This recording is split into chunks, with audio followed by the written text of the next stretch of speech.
ಮದುವೆ ಆದಮೇಲೆ ಪ್ರತಿಯೊಂದು ಹೆಣ್ಮಕ್ಳು ಕೂಡ ಈ ಸಿಚುವೇಶನ್ನ ಫೇಸ್ ಮಾಡಿರ್ತಾರೆ ಅನಿಸುತ್ತೆ.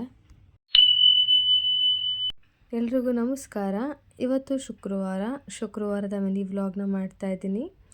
ಬೆಳಗ್ಗೆನೇ ಎದ್ದು ಬಾಗಿಲಿಗೆಲ್ಲ ನೀರು ಹಾಕಿ ತಿಂಡಿ ಎಲ್ಲ ಮಾಡಿ ಹಸ್ಬೆಂಡ್ ಆಫೀಸ್ಗೆ ಹೋದ್ರು ತಿಂಡಿ ಮಾಡಿಕೊಂಡು, ಇನ್ನು ಮನೆ ಕೆಲಸಗಳು ಏನೇನಿರುತ್ತಲ್ಲ ಅದನ್ನೆಲ್ಲ ನಾನು ಕೂಡ ಮುಗಿಸ್ಕೋತಾ ಇದ್ದೆ. ಅಷ್ಟರಲ್ಲಿ ನನಗೆ ನಮ್ಮ ಊರಿಂದ ಕಾಲ್ ಮಾಡಿದ್ರು. ನಮ್ಮಮ್ಮ ಕಾಲ್ ಮಾಡಿದ್ರು, ವಿಡಿಯೋ ಕಾಲ್. ಏನಂದರೆ ನನ್ನ ತಮ್ಮ ಸ್ವಾಮಿಗಳು ಮಾಲೆ ಹಾಕ್ಸ್ಕೊಂಡಿದ್ರು, ಅವ್ರದ್ದು ಇರುಮುಡಿ ಇತ್ತು, ಅದ್ರದ್ದು ಇವತ್ತು ಪೂಜೆ ಎಲ್ಲ ಇರುತ್ತಲ್ಲ ಅದು ಮಾಡ್ತಾಯಿದ್ರು. ನನಗೆ ಮತ್ತು ನನ್ನ ಹಸ್ಬೆಂಡ್ಗೂ ಕೂಡ ಕಾಲ್ ಮಾಡಿ ಹೇಳಿದರು ನನ್ನ ಫ್ಯಾಮಿಲಿ ಅಂತ ಅವ್ರ ಮನೆಯಿಂದ. ಬಟ್ ಇವಾಗ ರೀಸೆಂಟಾಗಿ ಊರಿಗೆ ಹೋಗಿ ಬಂದಿದ್ದೀನಿ, ಮತ್ತು ಇವಾಗ ಹೋಗೋ ಪರಿಸ್ಥಿತಿ ನಾನಿರಲಿಲ್ಲ. ತುಂಬ ಬೇಜಾರಾಯಿತು.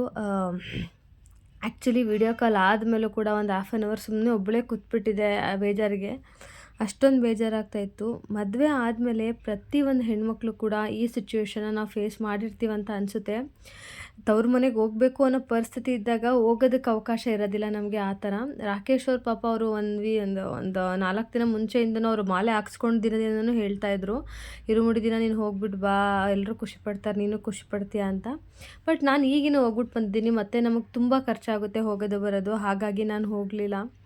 ಮನ್ಸಿಗೆ ತುಂಬ ಬೇಜಾರಾಯಿತು. ಹೆಣ್ಮಕ್ಳು ಪರಿಸ್ಥಿತಿ ಹೇಗಿರುತ್ತೆ ಅಂದರೆ ಮದುವೆ ಆದಮೇಲೆ 2 ಕಡೆನೂ ಮ್ಯಾನೇಜ್ ಮಾಡಬೇಕಾಗುತ್ತೆ.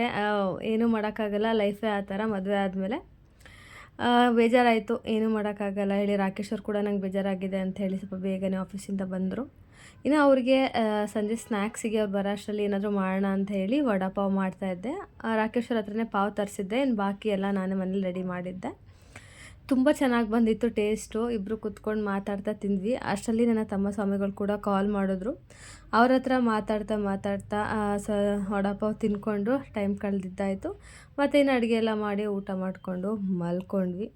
ಇದಾಗಿತ್ತು ಇವತ್ತಿನ ನನ್ನ mini vlog. Thank you so much. Bye.